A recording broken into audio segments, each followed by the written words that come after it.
am I a racist?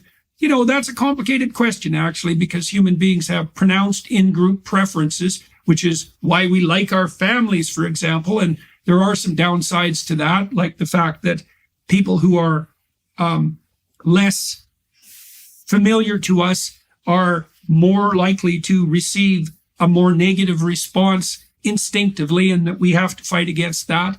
You obviously have a inbuilt preference to care for yourself, and then you have an inbuilt preference to care for your mother and your father and your siblings, and you have a kin preference, and then you probably have something like a tribal preference, and then you probably have a race preference insofar, at least insofar as other race people are somewhat novel.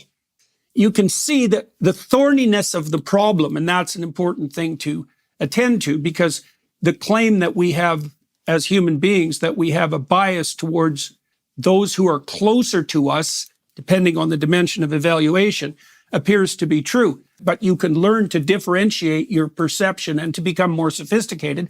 That's what socialization is for, and that's what education was for. There's no reason to presume whatsoever on the implicit bias front that it doesn't characterize all ethnicities and racial groups equally.